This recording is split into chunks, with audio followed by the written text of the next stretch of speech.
Hello everybody, it's Ines Supashka and this is episode 4 of the IFS podcast. My guest today is one of those people who share a piece of themselves and their knowledge and thus gift us an opportunity. The opportunity to reinvent our own self and recover our health and then keep on living free to fulfill our potential. I have the pleasure to welcome Galina Denzel. She is a health specialist, fitness expert, and for the past couple years, she has been a restorative movement specialist. But titles doesn't mean anything unless we get the spice of the personality. And I can't wait to hear what Galia has to share with us today. Hello, Galia, and thank you for taking the time to share your knowledge with us. Thank you for your invitation. It's always a pleasure to talk to you. I remember a couple years ago I stumbled upon your website and the information there and the way you made it seem so approachable and easy to digest really fascinated me. Since then I've been following your work and I admire the way you inspire others to become more conscious about the way they move, eat and live. So thank you for doing this. It really changes people's life. You have no idea. And since the holidays are over and most people search for a way to get back on track with a healthier lifestyle, what are your top tips to get back in track with nutrition and movement? I love at the beginning of the new year. I'm one of those annoying people who gets really excited when the new year comes. And I do believe in new beginnings, especially I believe in something when a lot of people are on the same wavelength, when a lot of people are doing something good for themselves at the same time. It makes me really hopeful and really excited. One thing that I see people do that kind of lands them in the same place year after year after year is not being realistic about what they want, not being realistic how they can get there and how they can make it sustainable. So my advice as far as nutrition and movement goes, whatever the changes are that you want to make, kind of try to work backwards. Think in 3 months or 6 months or 12 months, what would you like to have? And work backwards to figure out the steps that it takes to get there. So if your goal is to lose 15 pounds, don't start on a juice cleanse tomorrow hoping that by Friday you will be at your target weight so you can go back to your old habits. But figure out in 6 months or 12 months, what would your behaviors have to be in order for you to be 15 pounds lighter, but to stay 15 pounds lighter. So it's really important to set your nutrition and movement goals with a mind of how am I going to fit this into my life long term? Does this make sense?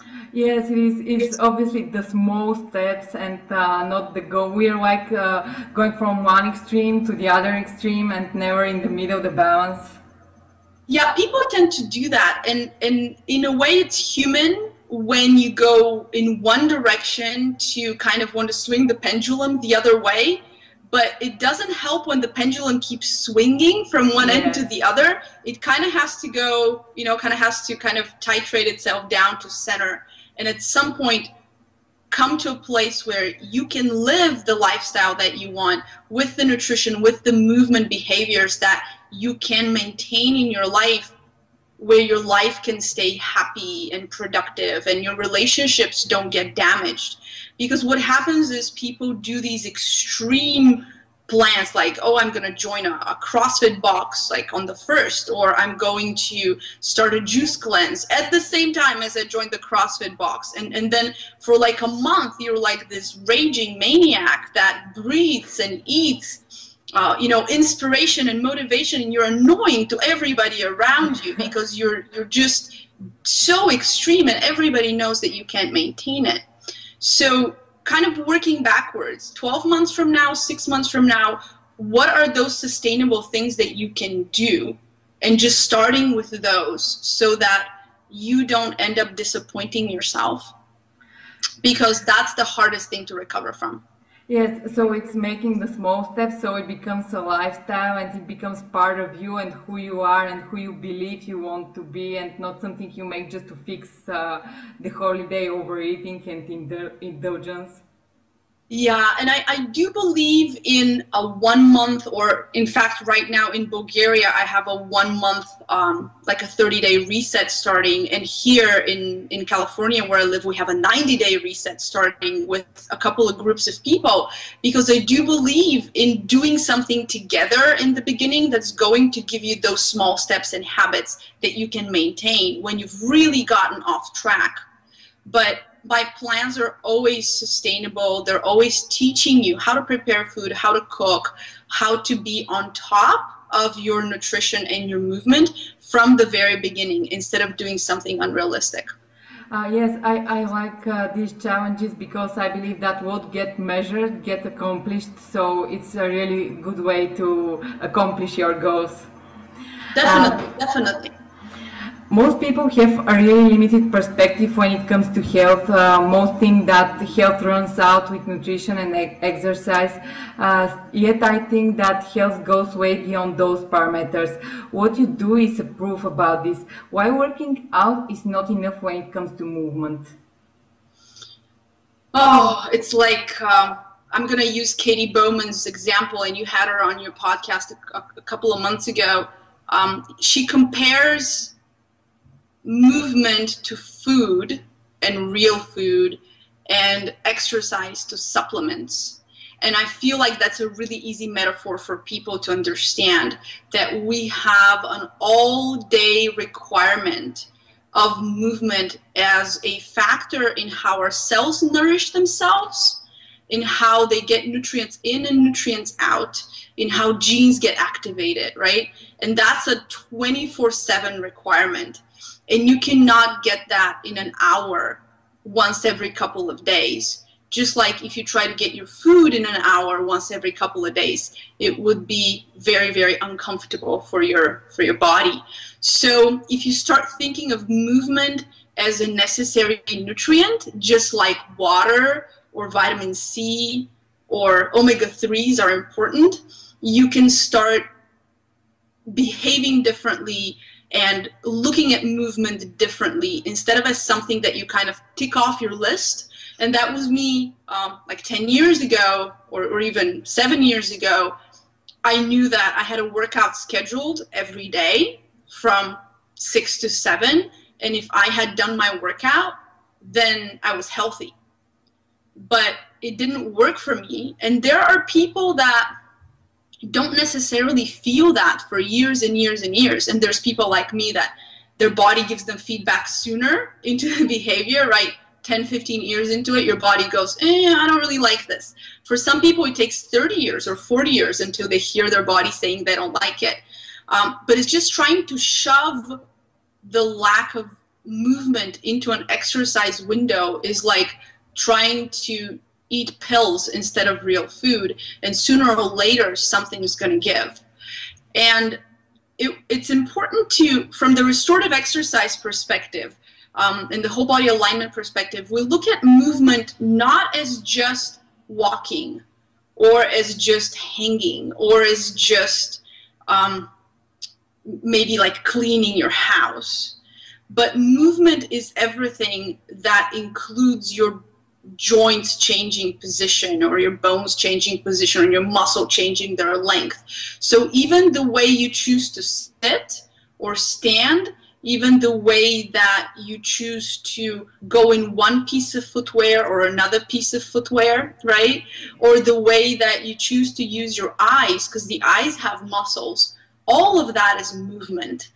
And if you start thinking of your 350, 60 joints as something that was given to you in order for you to move, and just figure out how many different configurations are there, it becomes like a wonderful playground. You're never bored with your body. So it is possible for a person who has made restorative movement a lifestyle, yet a person who doesn't go to the gym to do structured workouts, to actually be healthier and move better than a person who exercises an hour a day yet stays sedentary through the rest of the day. There's plenty of scientific evidence that confirms this. And when you look at sitting 6 and more hours a day, you look at diminished blood flow to the pelvic area, you look at higher blood pressure, You see more degenerative disease just in studies.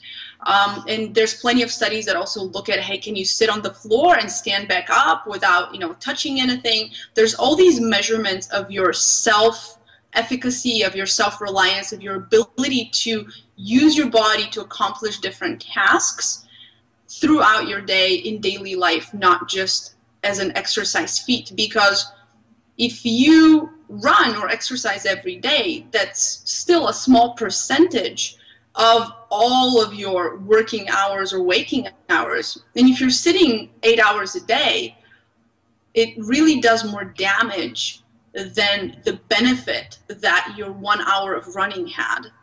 Now, there's room for debate whether it's better to run and be sedentary than just be sedentary. And I'm of the opinion that it's better to do something than to do nothing. But here we're going at optimal. Because if you're starving, if you're in a starvation environment, eating potatoes and apples is better than not eating anything. Yes. But eating potatoes and apples may not be optimal for your functioning as a human. And that's where it's really important for people to really give themselves the time to kind of examine what they believe, examine their behaviors, try different behaviors, and see how they feel. So restorative movement is about consciously using and moving your body and nourishing it with quality food and not starving it with pills. Yes, I would say so. The foundation of restorative movement is that every degenerative disease has a mechanical component or mechanical origin. Would you explain exactly what that means, because it might sound complicated for our listeners? Yeah, it's not that complicated if you kind of think about it a little bit. So the premise behind restorative exercise and whole body alignment, which is what restorative exercise specialists like me teach, is that the way that your skeleton is positioned and the way that your muscles are balanced relative to each other creates this kind of housing for all of your other systems and organs. So I'll give you an example with your stomach or with your digestion.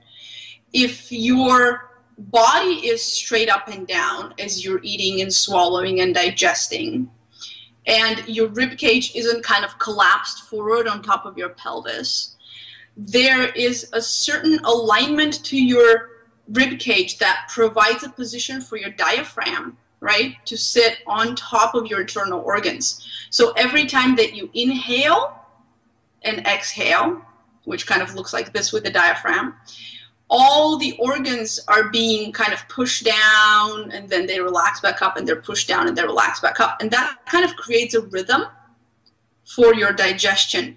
And the colon also has attachments up kind of close to the rib cage.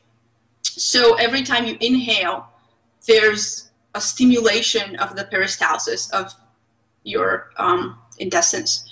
So you're having the stimulation where all the organs and systems are connected. So the way that your rib cage is positioned over the pelvis has an effect on how you breathe, and how you breathe has an effect on how you digest. And how you digest has an effect on how you eliminate. And how you digest has an effect back up to your mood, right? And how your brain functions, because most of the serotonin is made in your gut. And your immune system lives in your gut, right? And so if you have this chronically kind of slouched forward posture, or you have this chronically, which is the opposite, right, of the slouched forward posture, you have this chronically kind of like hyperextended posture, right, then your diaphragm is no longer in this kind of horizontal position relative to your pelvic floor, right? It's kind of in this tilted position. And so now every breath you take is going to be creating a kind of like a forward load onto your spine, but doesn't do the downward load onto your internal organs, right? So you end up with poorer digestion, but you also end up with some low back tension. Does that make sense? Yes, yeah, you explained really good. And so it's very simple. Just the position of your rib cage relative to the pelvis has an effect on all the organs and systems within the trunk and the pelvis.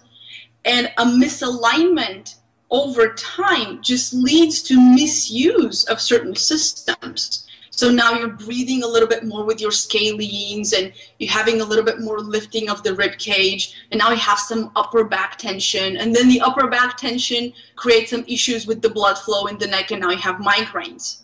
And so it's kind of like a domino effect. Once one thing is off, everything's off, and the body's, you know, I don't know if people are familiar with the notion of tensegrity, but you have this model that's kind of everything is connected to everything else, and a little bit of a shift in one thing is going to shift everything else. And so maybe you do this with your clients, where you start your session and you take a tennis ball and you roll one foot a little bit, right, for like a minute and a half or two, and then you have them track and see what else changed in the body.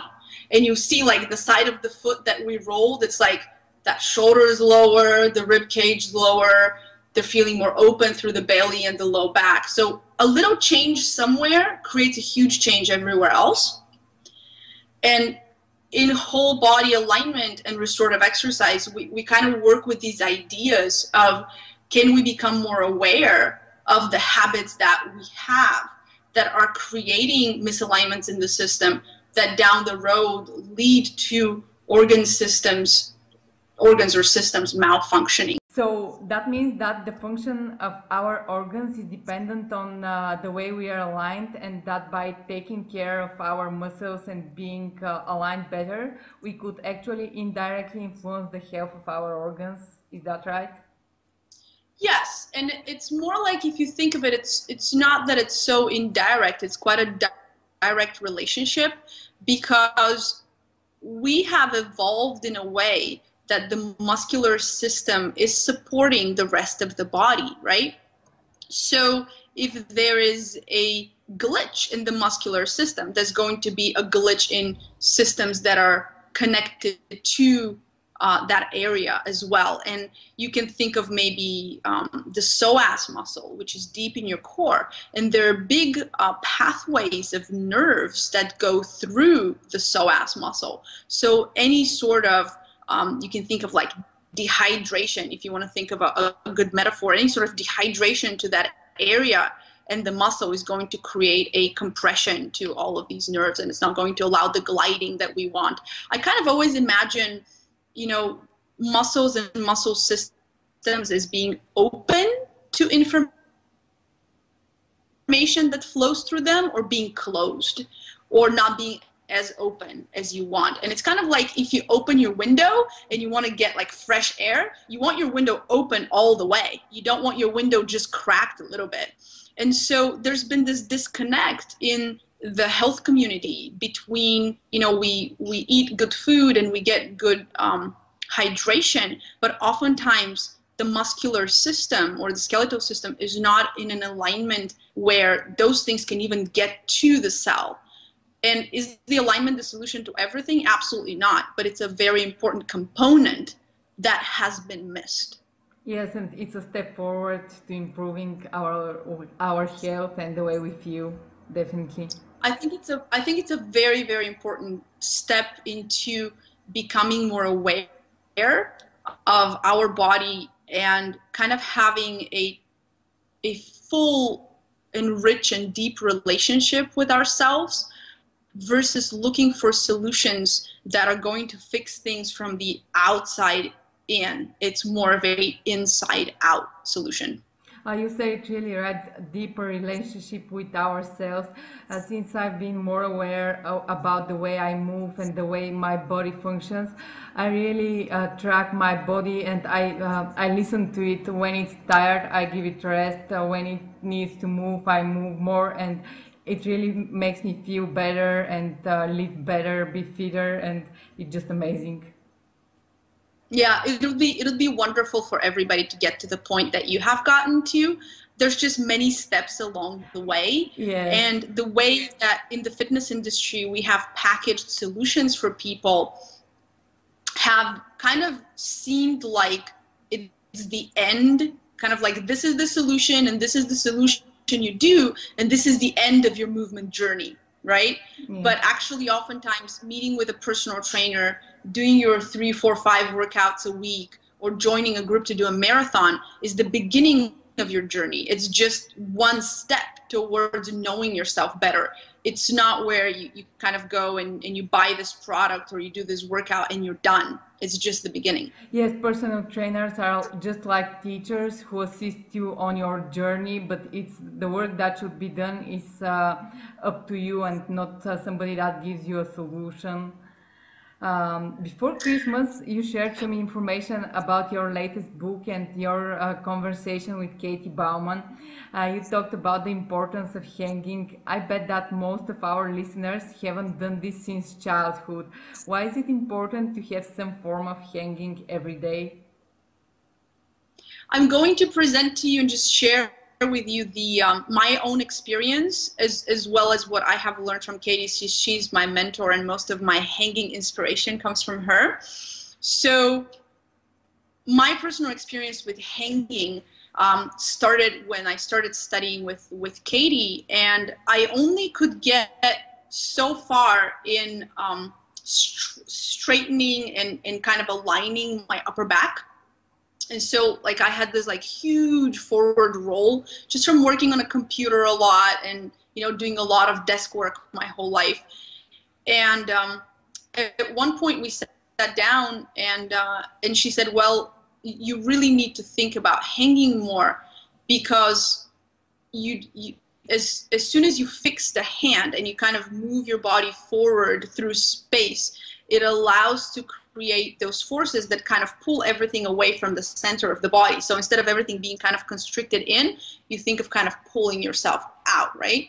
And that was a big moment for me when I was thinking everything I had been doing, there's so much more constricting forces in my life and kind of compressing, rolling in forces. Like if you wear a backpack, like I wear a backpack everywhere because I either walk or bike, I don't drive. And so I'm kind of in this forward backpack position or some form of it. Plus biking is, you know, kind of like being on a desk, being in a chair, but your legs are moving. So it's kind of a stupid way to be healthy. So I just use it for my transportation. And your head's kind of forward. Even if you do your best, there's only so much, you know, retracting back you can do on your bike without hitting yourself into something. And so I said, okay, there's all these forces in. And then also when I work with clients, I'm over them. And oftentimes like on a massage table, I'm over them, right? Or I'm sitting on the floor over them. So I have like 5-6 hours a day rolled forward. So just kind of stretching back and doing some wall slides and some floor angels and some windmills and some thoracic stretches on the wall wasn't enough. So you think like I'm like 125 pounds. If I could hang myself off of one arm, that's a huge load, right? Yes. And I started hanging, and even though I could do pull-ups, I really didn't have very good endurance hanging. And if I tried to align my rib cage for hanging, because you can't just hang and be in the same extension, that creates issues, right? And if I tried to arrange my rib cage for hanging, I felt even weaker.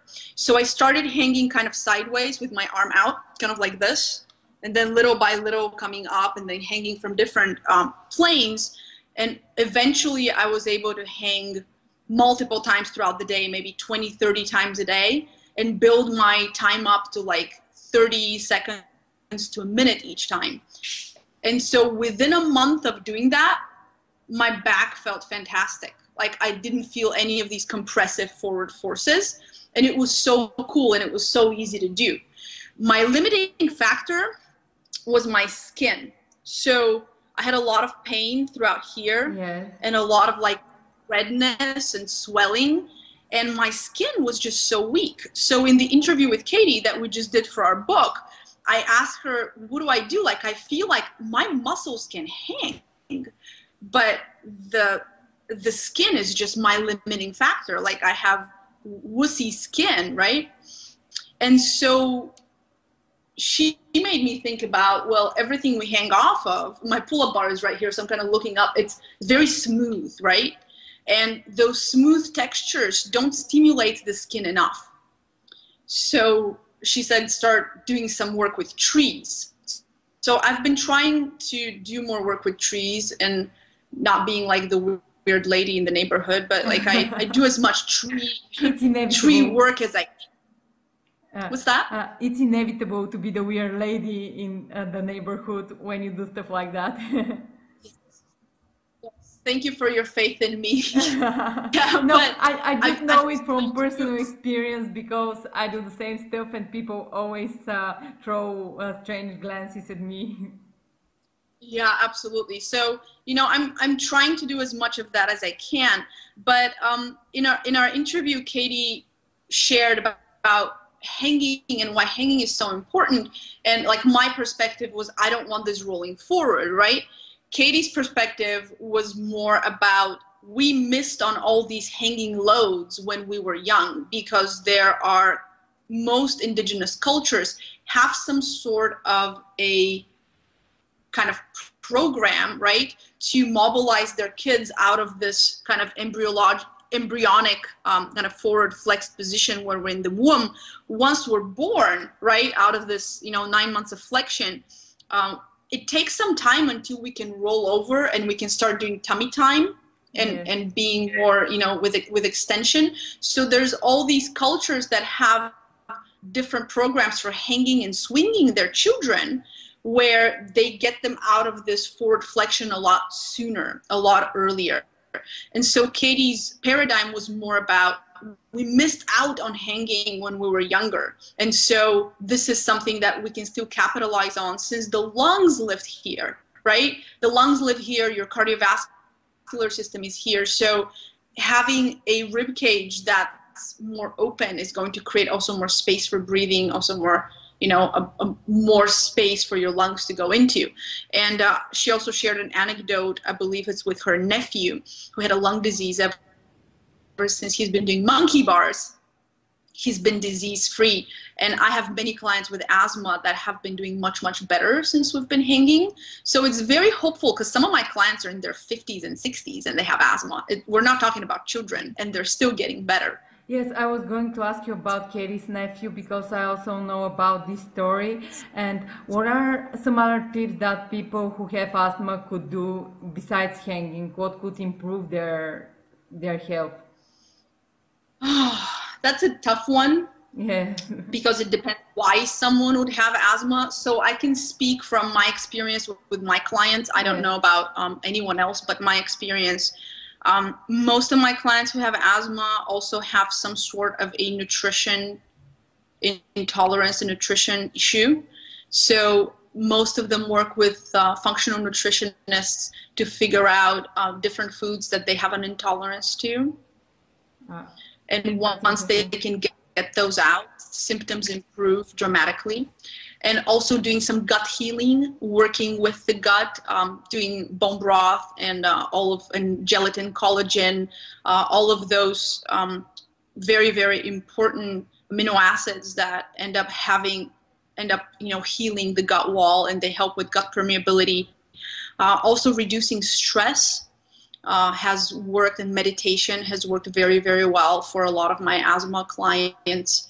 And also there's people who are just allergic to pollutants in their house, not just the mold and the dust, but also a lot of the cleaning products that we use in toilets and bathtubs, dryer sheets. Here in America, everybody uses their dryer, right? And there's these scented dryer sheets that are in everything. Cosmetics, nail polish, there's so many toxic chemicals in beauty products. I was talking to a friend who works for a non-toxic cosmetic beauty company, and he was saying just the other day, the average woman, by the time she leaves her home in the morning, has over 250 chemicals in her bloodstream. And I do believe that. I've done a lot of research into it, and that's also something that, people can look into. And then from a mechanical perspective, anything that rolls you forward, right? Anything that has you in this kind of confined forward rolled position is going to impair your breathing, as well as anything that makes you kind of go the other way. So finding a nice medium where you can have 360 breathing in your rib cage would be wonderful, where your ribs can actually move. Because a lot of people will start to go into breathing practices and they'll really push their belly out. Like Yes. they'll go, oh, I'm doing diaphragmatic breathing and I'm seeing like this belly going, right?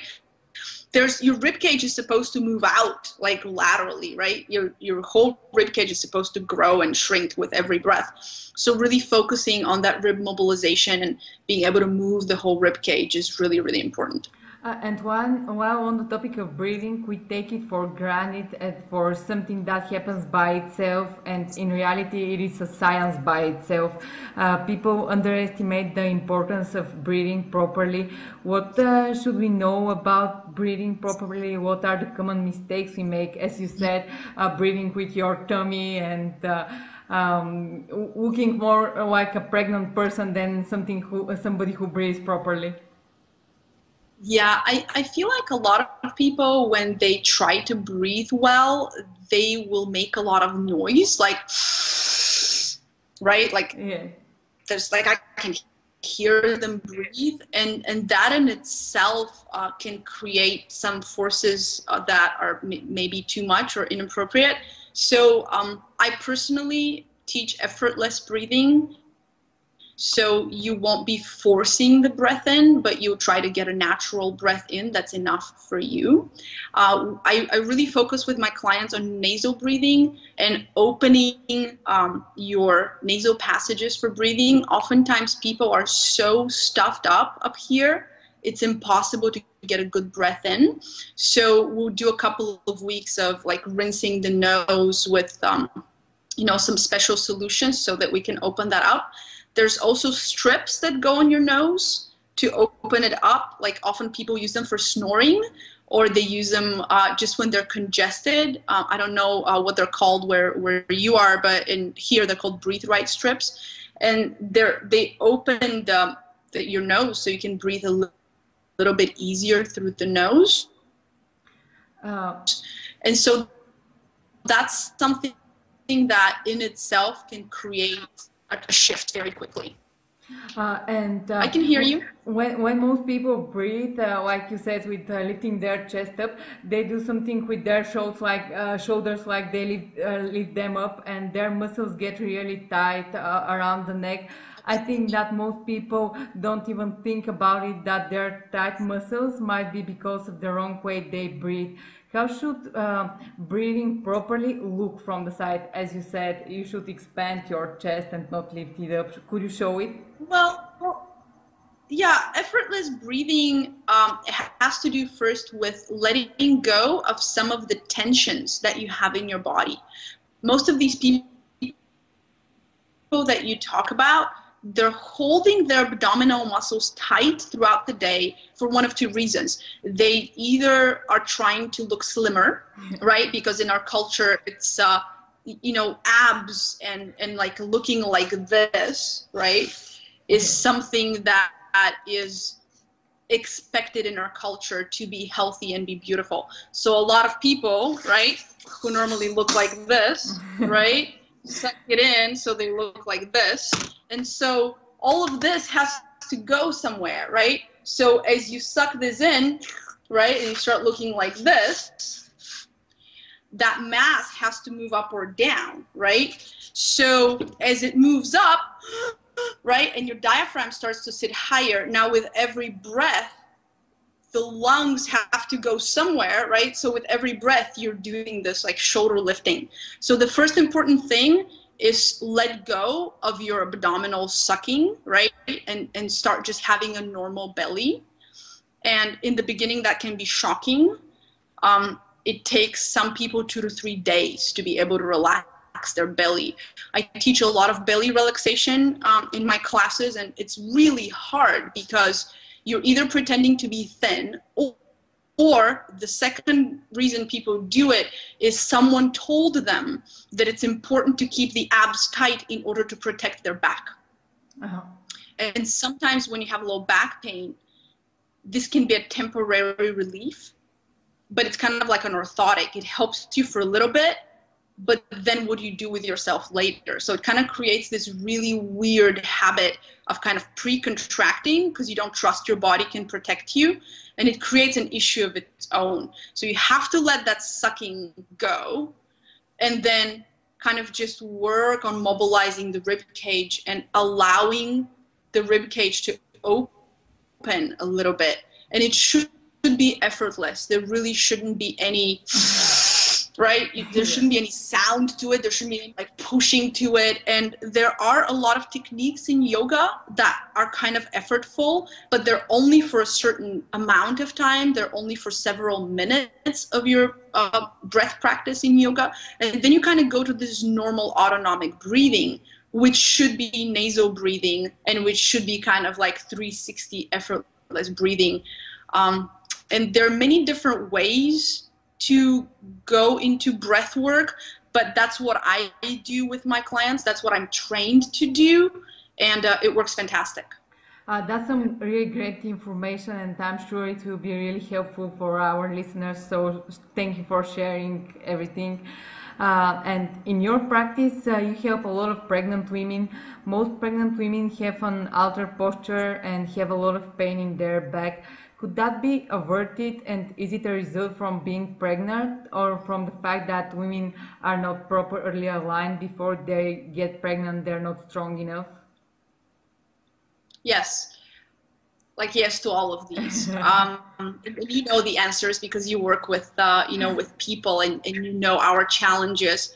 But oftentimes pregnancy is kind of like this magnifying glass for everything that you have carried into your pregnancy, because when you decide to become pregnant, you don't just leave your history behind. You go into pregnancy with all of your history, and because the weight of the baby and all the extra weight around the uterus and the fluids start to add weight in the front, that kind of shifts everything forward, right?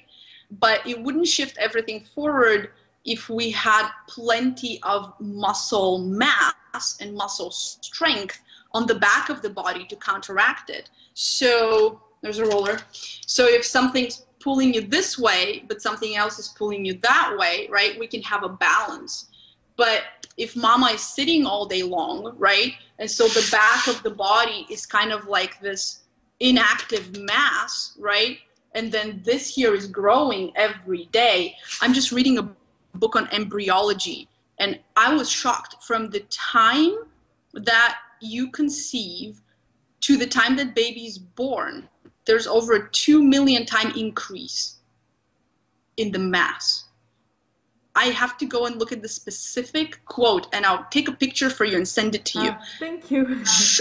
I was just shocked because that's not the exact number. It's more than 2 million. But I don't remember the exact number. So think of that, like that human, that life growing in you, pulling you this way. Something needs to become stronger on this end, right? Even from a very simple corrective exercise standpoint, we're always looking to balance these forces. And the way we do it in the traditional corrective exercise paradigm is, hey, this is too tight, like let's relax it and let's strengthen this thing back here.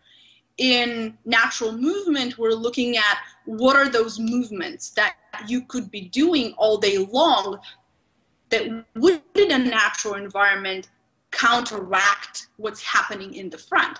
And so mama would be squatting and gathering and cleaning and lifting and walking long distances, oftentimes walking with objects on her head or walking with another infant in her arms, because our ancestors had a lot more than one kid, right?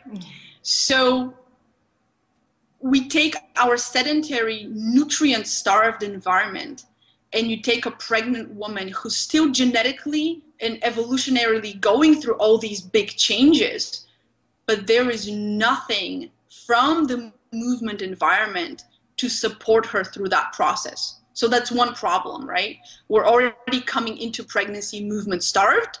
We are pregnant through more movement starvation because there's a lack of understanding of movement and pregnancy. And even though there's been studies that are done, you're always limited by, you know, the ethical limitations of those studies. Like, hey, we took 50 pregnant women and we didn't let them get up. And we had these other 50 women, we had them lift weights. You know, nobody really is going to do a study like that.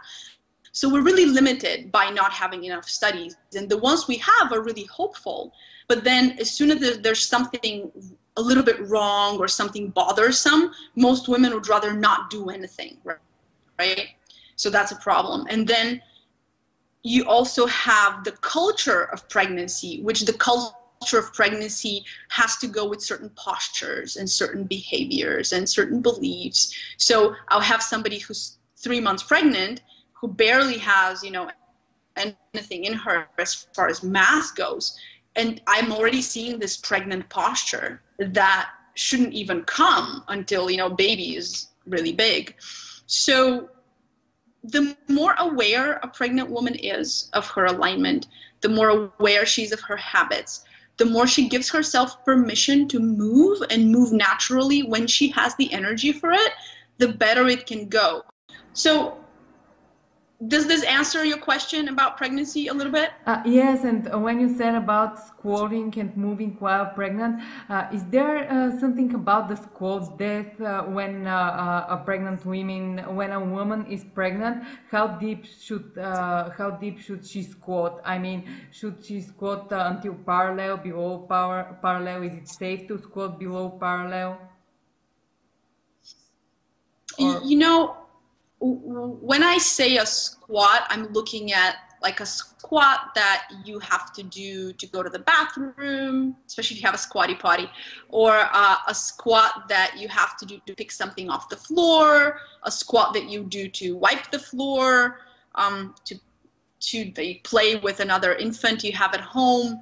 I'm not thinking of squats as in 3 sets of 10 with a barbell. Like when I'm talking about a squat, in the concept of natural movement is figure out how you can squat throughout your day when you have an opportunity to do so. Like if you're arranging a bunch of books on shelves, instead of leaning forward, see if you can squat a little bit. And it really depends, because a lot of women have limited ankle mobility, ankle dorsiflexion, because of wearing high heels or because of wearing stiff shoes, or just because of, you know, there's different factors that feed into it.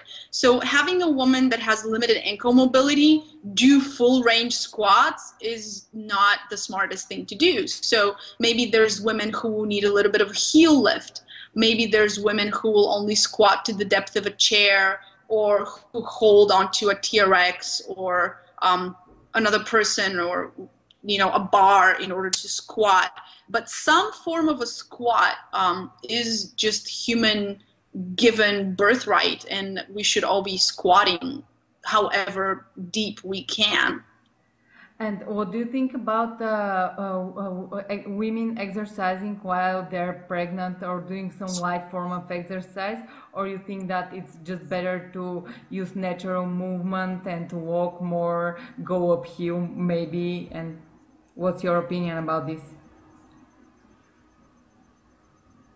You know, kind of the standard belief within the fitness industry, and I have seen this in my practice over the last 13 years with pregnant women, is that if a woman was active and she was doing something that she really enjoys, and she gets pregnant and has the energy to keep doing it, it's probably beneficial to keep some form of what you love. Like if you really like going to the gym, fine, just keep going to the gym, modify what you need to modify. However, I'm still coming from the viewpoint of exercise will still not be a replacement for walking or for squatting or for doing these natural movements throughout the day. So in pregnancy, just like in any other natural phase of human life, you still need whole body movement all throughout the day. And that's pretty much it. And that's what I encourage moms to do.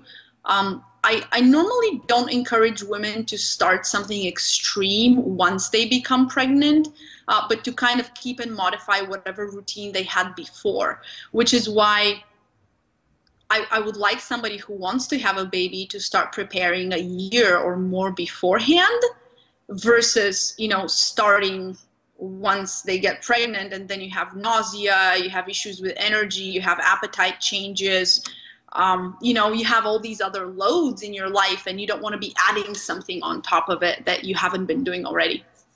Yes, and as you said, preparing to get pregnant is important as far as it comes to nutrition as well, because it really influences the genes of the baby and the way it develops. So that's really important. I hope more women think about it. Breastfeeding is something really important for nurturing a healthy child. When it comes to restorative movement, why is breastfeeding so important for the development of the jaw?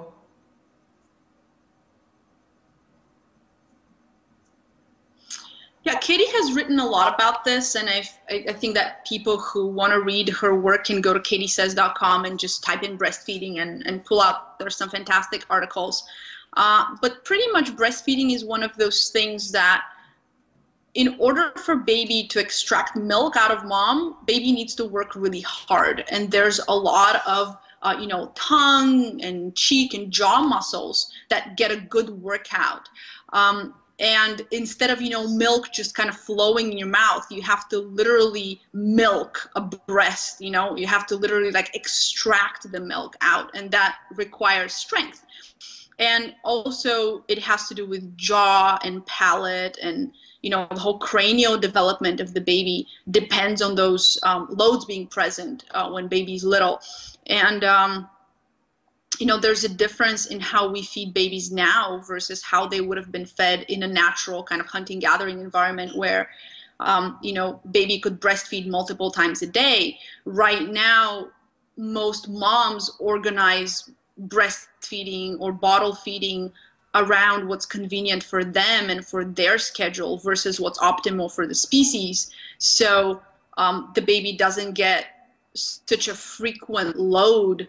So it's like just like walking. You can walk 20 times a day or you can walk once a day, and it's going to have a different effect on your system. It's the same with developing the baby's muscles and bones. So breastfeeding is really important, not just for the nutrition the breast milk has, but also for the formation of the jaw and other stuff you said.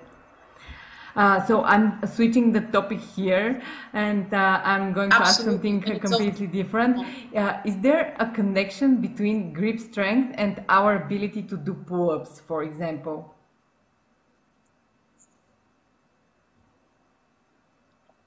Oh my. I should say yes, because if you don't have grip strength, you fall off the bar. Yes, that's one reason. What is your experience? No, I mean like okay, so strength is yes, go ahead.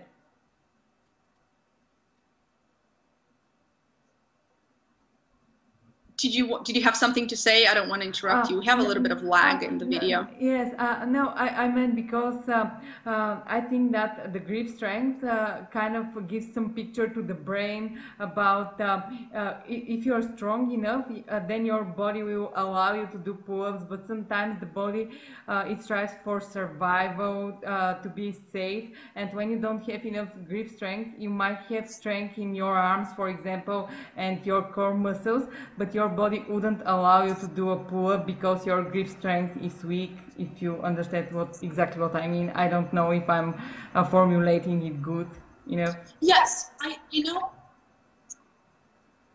yeah, I understand your question, and I'm just going to repeat it for people who may have not understood it. Your question is, if you may be strong enough all over, but if you have a weak link in the system, like if your grip is weak, you're not going to be able to do a pull-up. Yes. The way I see it, and I've never thought of this asked like this, so let me kind of reformulate in my head. Okay, the way I see it is strength is very pattern specific. So it would be very hard to say, your arms are strong enough to do a pull-up, but your grip is not strong enough, so it's limiting you.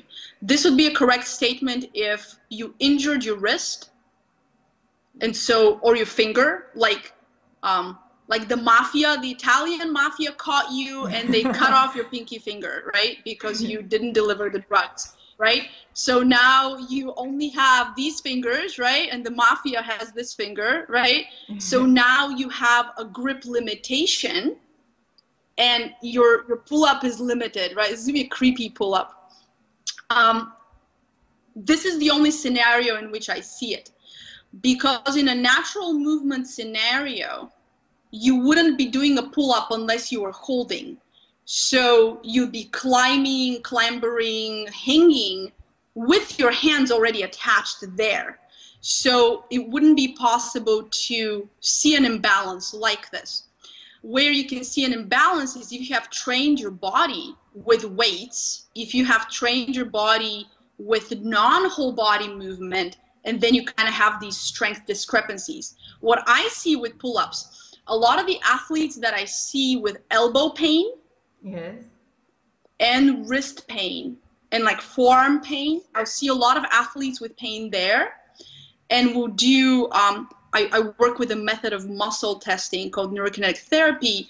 In NKT testing, we can do very specific muscle tests and find out in the kinetic chain what is the pattern of the muscle that's kind of weak and which one is taking over.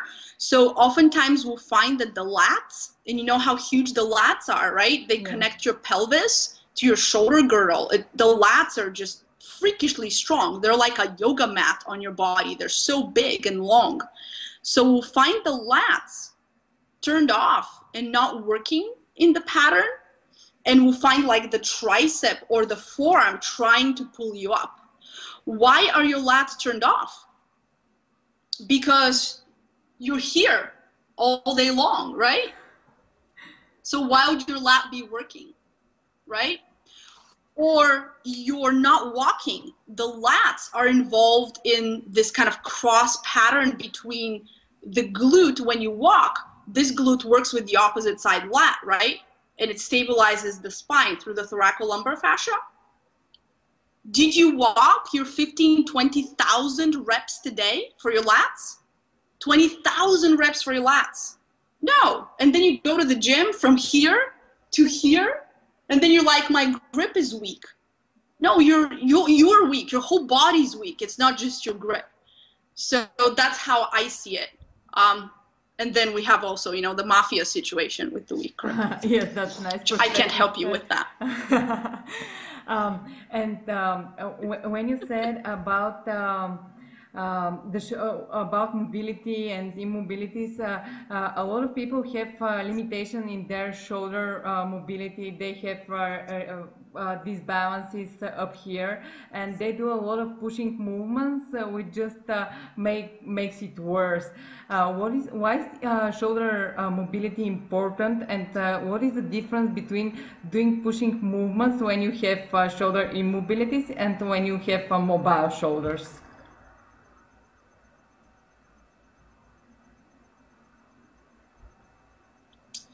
Okay, so two questions. Why is shoulder mobility important? And then what's the difference between pushing when you don't have enough mobility and pushing when you have mobility, right? Yes, yes. Okay, so shoulder mobility is just as important as any other mobility, right? Because we want all of the joints in the body to participate in whole body movement. And each joint is connected to each other joint. So if you are lacking shoulder mobility and you want to get a cookie off the top shelf, your body is going to get the cookie off the top shelf no matter how, right? So if your arm, I'm going to demonstrate because it's easier. If your arm only goes this high, right, but cookie's up here, right, you're going to get the cookie through some other, you're going to shift your pelvis forward, you're going to lean back, you're going to arch your back. And you see it in the gym, right? People are like, right? Yeah. I'm so strong over my head, right? But dude, you're over here, right? This is not overhead. So it's going to come from somewhere else. And this is why mobility anywhere is important, so that you don't pay tax on your movement somewhere else in your body, because something's got to give. Pushing movements are natural movements. I mean, you may need to push someone away. You may really, I don't know, maybe there's a rock in front of the cave. I don't know, you have to push something, you're fighting somebody. And if you have enough shoulder mobility or sufficient shoulder mobility, you'll be able to do it. And your brain will get information about your position in space accurately. You will have this, what we call proprioception, right? Knowing where you are in space, it's going to be able to give you the sufficient strength for you to do what you need to do with whatever object you're pushing. With limited mobility, you're not going to get the full picture. And maybe the amount of strength you'll be able to exert won't be optimal. People with limited mobility are able to become very strong, even though they have limited mobility. I'm sure you see it in the gym all the time, right? Yes. But we're paying tax somewhere. Some other system is degenerating, or over time, the quality of the tissue becomes poor. So I'm always looking at quality. How are you moving? Am I happy with your movement pattern? Because building strength on top of something that's already limited limits your strength in the future, but also you may build inappropriate strength. So now you're going to have, certain aches and pains, or something may happen down the line. And there's many different scenarios because you developed inappropriate strength. Like, I have a lot of people, and that's not an example with shoulder mobility, but women who say, I've been training my glutes really hard and my low back is killing me, right? Yeah. So you're creating inappropriate amounts of tension in the glute muscles. They're pulling on thoracolumbar fascia. You have a ton of tension in your low back. Would you develop this amount of glute tone and tension with walking and squatting and, all these natural movements? Probably not, because you're limited by the load. But once you put 500 pounds on your back, or you do a hip thrust with 350, it may be a load that's just inappropriate. So it creates tension in the muscle, residual tension in the muscle that's inappropriate for your frame. After all, we want to achieve the perfect marriage between health and performance, and it's way better to build your strength on a healthy body, on the foundation of being healthy, a healthy body, and have mobility everywhere, so you can become stronger and use the full potential of your body.